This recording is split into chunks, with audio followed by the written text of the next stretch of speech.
이 고린도전서가 쓰여진 그 시대를 보면, 특히 이 고린도 교회의 모습을 보면 2000년 전의 교회였지만 요즘의 우리의 교회들과 이렇게 비교해 보면 그때의 문제점이나 그러한 모습들이 시대를 초월해서 똑같아요. 2000년 전에는 더 원시적이고 더 다른 문제로 이렇게 문제들이 있었을 것 같은데, 이때도 문제가 있었지만 지금도 똑같은 모습으로 나타나는 거예요.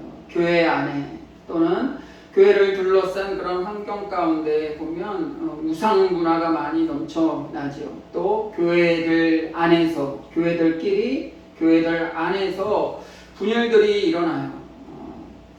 때로는 교리적으로 맞지 않아서 다투기도 하고, 때로는 교리가 성경을 벗어나서 또 여러 가지 문제를 일으킬 때도 많이 있고, 또 도덕적인 문제도 있고, 또 예배 때도 이런 논란들이 있고, 그런 문제들, 이 고린도전서에 나타난 고린도 교회의 문제들을 보면 지금 시대에도 보면 비슷한 문제들, 하나님의 공동체가 세워나가는 그 공동체 안에 있었던 그런 모습들을 보면 예나 지금이나 사람 사는 것, 또 신앙생활하는 것은 다 똑같은 거구나, 그런 생각들을 하게 돼요.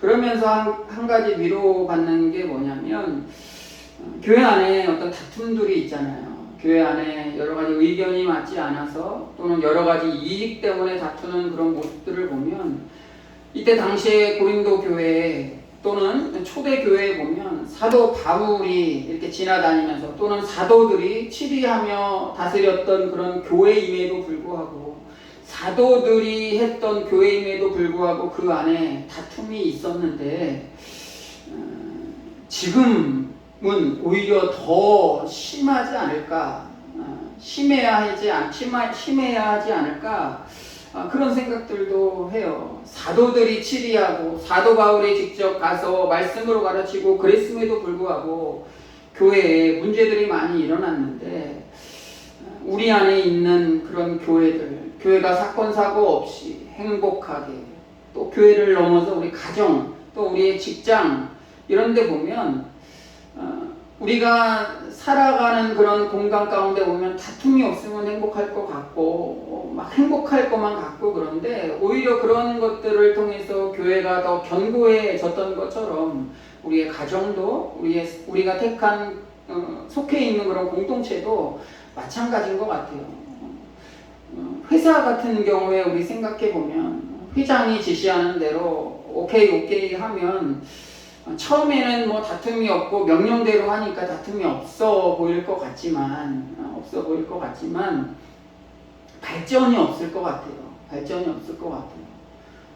여러 가지 때로 의견이 안 맞고 그러면서 서로 의견이 안 맞아서 다툴 때도 있고, 내 의견이 옳다 싸울 때도 있고, 그러한 과정들을 통해서 점점 더 서로 강해지는 거예요.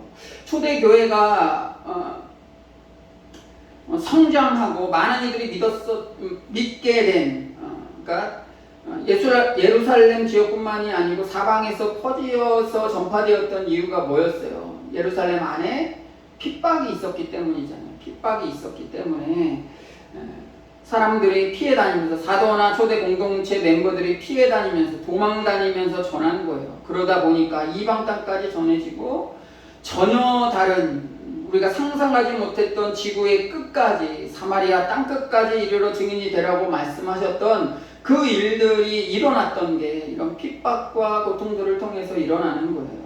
우리 교회도 그냥 행복하고 아무것도 없이 그냥 행복하고 처리하는 대로 기도할 때마다 응답되고 막 그러면 얼마나 좋겠어요. 그런데 특히 이 교회라는 곳은 문제들이 있을 수밖에 없는 것 같아요.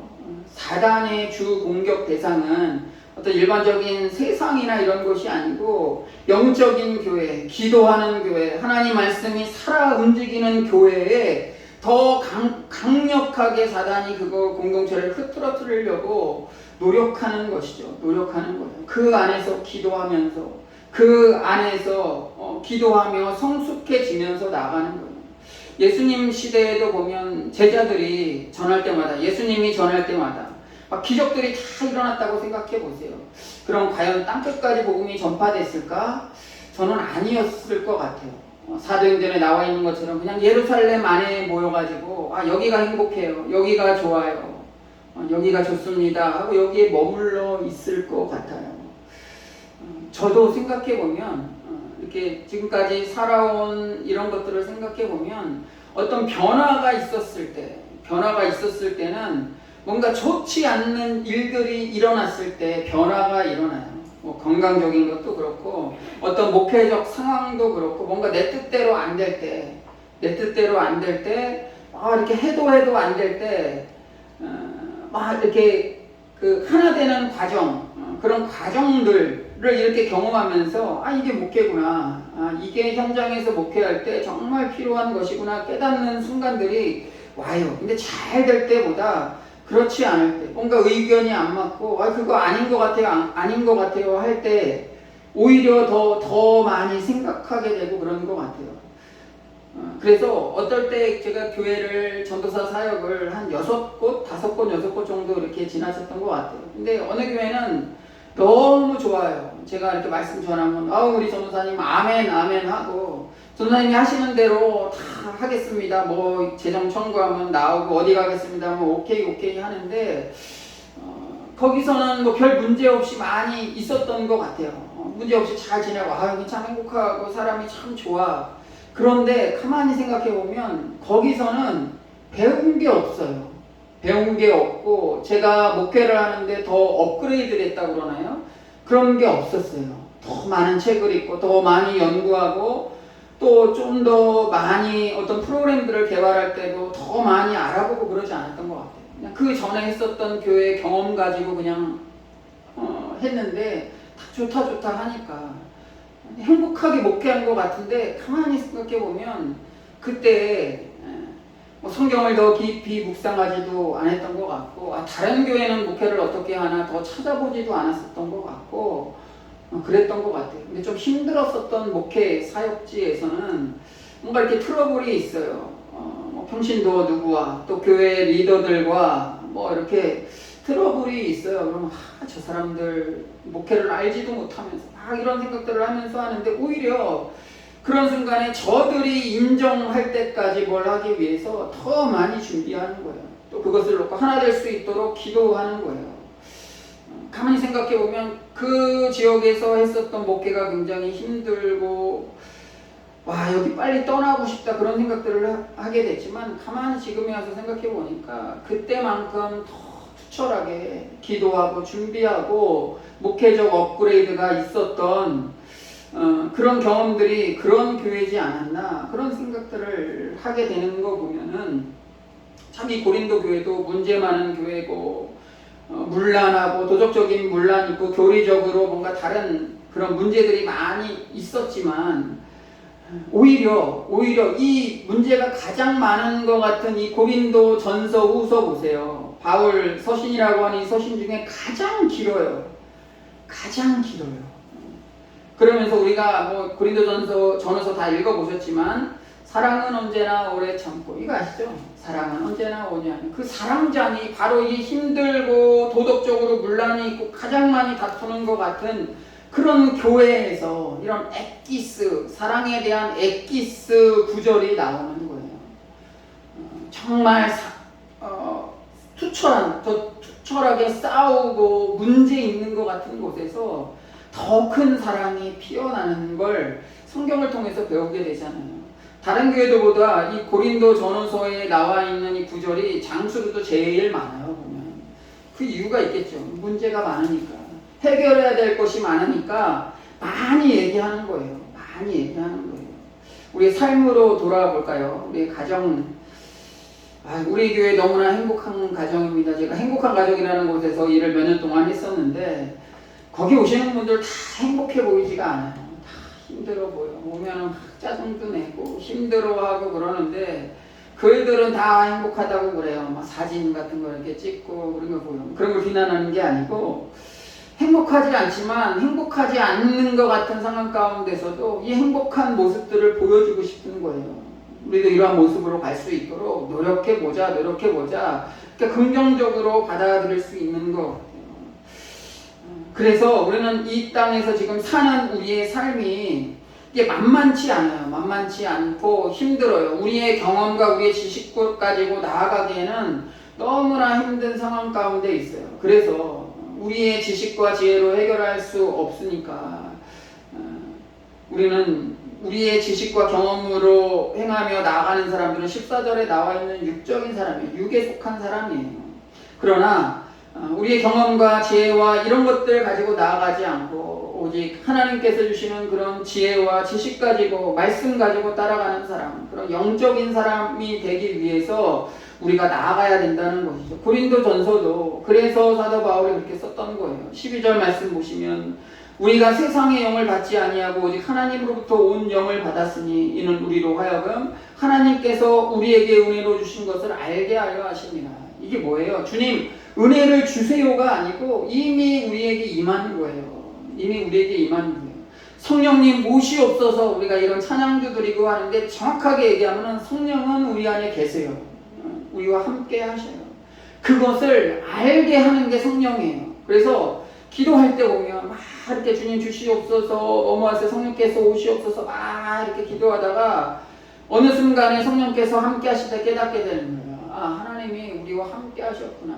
하나님이 우리와 함께 하셨구나. 성령님께서 우리에 내재하셔서 우리가 기도하기 전에 우리의 모든 것들을 다 아시고 계셨구나라는 것을 깨닫게 해주시는 거예요. 이 깨닫게 되는 것. 우리가 깨닫게 하기 위해서 말씀을 듣고 말씀을 읽고 기도하는 거예요.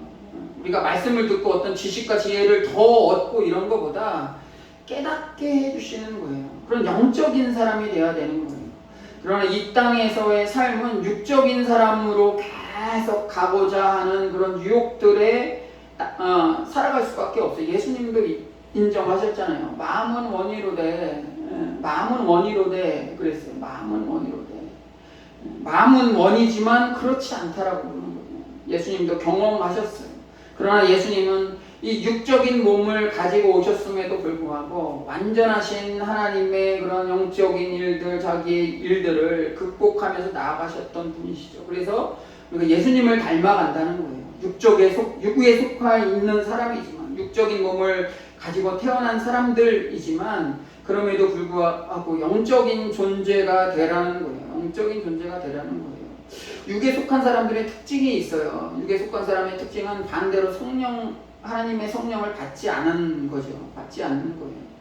어리석게 생각하는 거예요. 어리석은 일들을 하고 분별력이 없고 육에 속한 그런 일들을 하다 보니까 사람 중심적으로 움직여요. 뭐 인본주의적 가치관을 가졌다라고 이렇게 표현도 하는데 인본주의 막 이렇게 하는데 인본주의에 대한 뜻이 서울대학교 교육연구소에서 인본주의에 대한 뜻을 세 가지로 이렇게 정리했어요. 첫째가 뭐냐면 인간의 고통을 극소화하고 복지를 증진시키려는 모든 도덕적 사회적 운동을 통칭하는 것. 이게 나쁜 건가요? 이건 나쁜 거 아니죠. 두 번째로 신이나 자연의 숭배의 대상이 아니라 오직 인간성만이 존귀하다고 믿는 실중주의적 인간성 숭배 사상을 일컫는 말이다. 이거 좋은 건가요? 이건 아니잖아요. 그러니까 우리가 알고 있는 인본주의는 바로 이 2번이에요. 2번. 신이나 자연의 숭배 대상이 아니고 사람 중심적으로 생각하고 더 넓게 나가서는 신이 없다라는 거예요. 신이 없다라고 주장하는 거예요. 그러나 신은 있지만 내가 이 지금 삶의 주인공이다라고 나아가는 게 그게 인본주의죠. 그런 종교들도 있잖아요. 내가 곧 그거예요. 내가 곧 이 땅에선 내가 이거야. 그래서 내가 뭐 결정하고 내가 뭐 하는 우리가 인본주의라고 할 때 요거를 걱정해야 돼요. 인본주의라는 게 그냥 인본주의 자체로 보면은 이런 여러 가지 뜻이 있어요. 세 번째로는 예수 그리스도의 신성을 부인하고 그 인격성만을 주장하는 신학사상을 일컫는 말이다. 2번, 3번. 자꾸 뭐 인본주의한테 인문학을 공부한다 그러면 왜 목사님이 인문학을 공부해요? 인문학을 공부해요. 그 사단적인 건데 하는데 그건 잘못된 거예요. 요 2번, 3번에 해당하는 그 인간 중심적인 게 잘못하는 거고 예수님도 이 땅에서의 삶이 누구를 향하는 거였어요? 사람들을 향한 거였어요. 그래서 불쌍한 사람들, 아파하는 사람들, 그런 사람들한테 가는 것, 1번 얘기했던 것처럼 인간의 고통을 극소화하고 복지를 증진시켜 가난한 사람들을 위해서 나가는 거예요.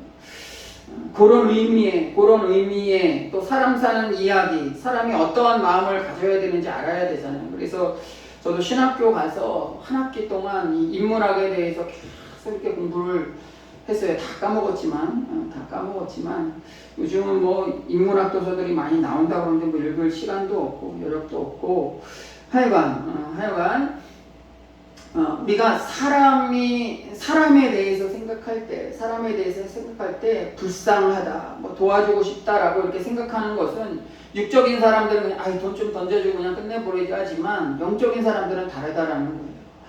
죽어가고 있는 그런 사람을 발견했을 때 사마리아 여인은 뭐예요? 여행 중임에도 불구하고 그 사람을 치료하고 데리고 가서 숙소에 놓고 내가 돌아올 때까지 좀 잘 봐달라 하고 자기의 여행비를 더 이렇게 털어서 이렇게 맡기는 것처럼 영적인 사람들은 그러한 모습으로 나아간다는 거예요.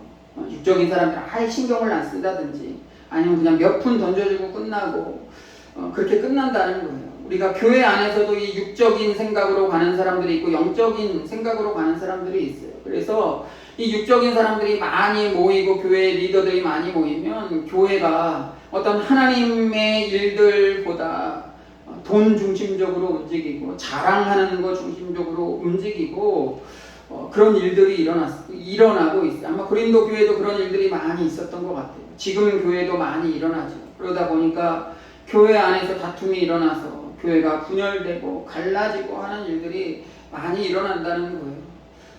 그렇지만 오늘 이 말씀을 통해서 우리가 배우는 것은 교회 안에도 육적인 생각을 가지고 있는 사람들이 너무나 많다는 거예요.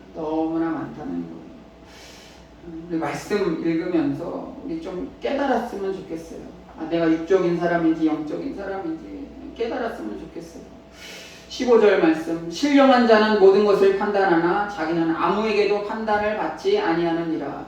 누가 주의 마음을 알아서 주를 가르치겠느냐. 그러나 우리가 그리스도의 마음을 가졌다고 사도 바울은 얘기하고 있어요. 가졌어요. 예수님의 마음을 우리 안에 가졌어요.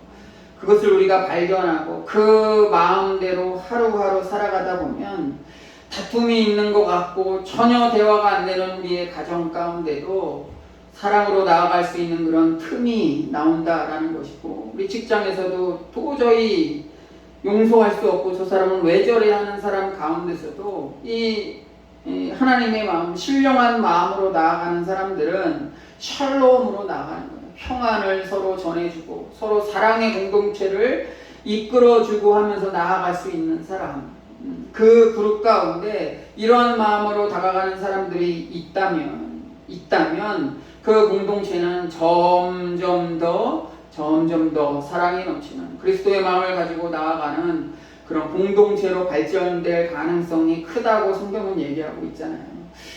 먼저 우리의 가정, 우리의 교회가 이런 신령한 마음을 가지고 영적인 마음을 가지고 살아가는 영적인 사람들이 많이 넘쳐났으면 좋겠습니다. 그래야 세상이 행복해질 것 같아요. 요즘 너무 무섭잖아요. 너무 살아가기 문 앞에 조금이라도 음침한 곳에 가면 무서운 마음을 이렇게 품게 되는데, 이 사랑의 마음을 가지고 나아가는 사람들이 많이 넘쳐났으면 좋겠습니다. 잠깐 기도하겠습니다.